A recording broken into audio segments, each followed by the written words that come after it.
школы были закрыты. Она там сказала детям, защищайтесь детей. И первая пуля попала вот там в голову сразу. Первую пулю пустил. Потом остальных детей расстреливал. Ну, можно сказать, это героическая смерть. Да, как она грудью свою защищала. Она же грант получила, второе место заняла в Казани. На конкурсе «Учитель года». Да, учитель года. Перспектива большая была. И ее подготовили как учитель России. Самая хорошая учительница была иностранных языков. Она любила детей? Она очень любила детей. И поэтому она же поступила там учиться на учителя. И детей ее любили, вот преподаватели рассказали.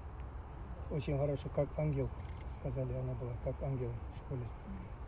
Скажите, пожалуйста, вот кого вы вините в трагедии? Почему так произошло, как считаете? Я считаю, это трагедия большая, потому что у нас нет воспитания.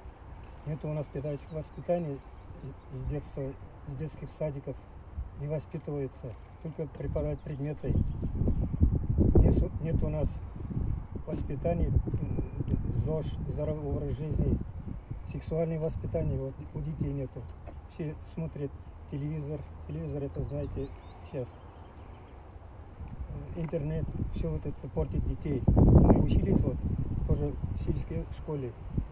Вот я сам на татарском языке учился всю жизнь. Университет кончил на татарском языке, казанский.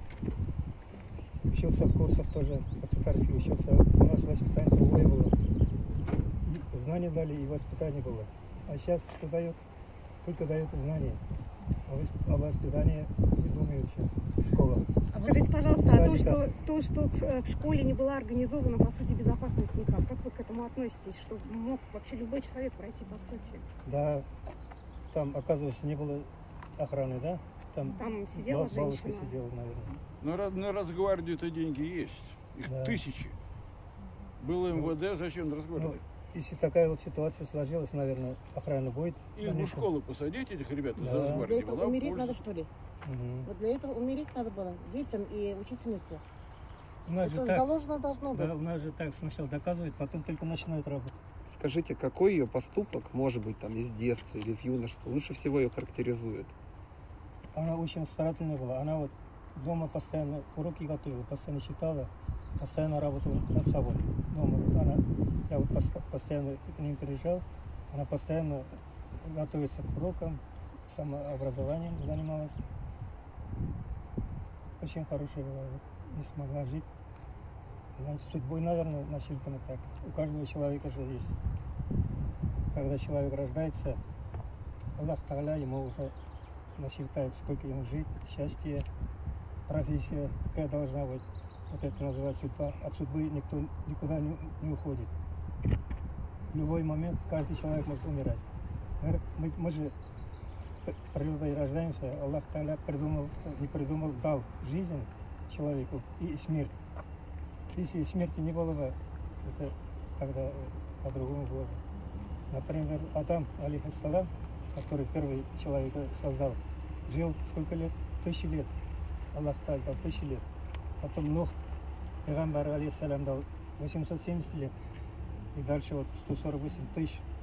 Ну вот, может, она своей жизнью, она дала жизнь какому-то ребенку, которого закрыла своей грудью. Ну, она защищала детей своих. Какого наказания заслуживает человек, который все это сделал? На ваш взгляд, что это должно быть, вот, чтобы это было адекватно содеянно? Этого товарища бандита, наверное, человеком нельзя назвать, если на такой поступок пошел. Я думаю, вот интернет и все, вы знаете, там с детства вот с 3 лет начинают играть смартфоном. Там все есть. Как повеситься, как прыгать, кого убивать, как взорвать. Вот это самая у нас беда, большая беда. Какое наказание? Пожизненное, смертная казнь, что? Ну, у нас же смертной казни нет. Ну вот вам какое наказание показалось бы адекватным? Это Аллах Тааля судит, Бог судит. Это все равно его посадил, не посадил, он все равно не справится. Он остается таким же, ну, он, наверное, долго жить не будет. Аллах Тааля все равно накажет. Таких людей, они долго не живут. Спасибо. А можете представиться, как вас зовут? Я Гумеров Талгар Калиевич, пенсионер. Дядя, да? Дядя, да. Мгм. Она моя Спасибо. племянница. Спасибо. Спасибо. большое.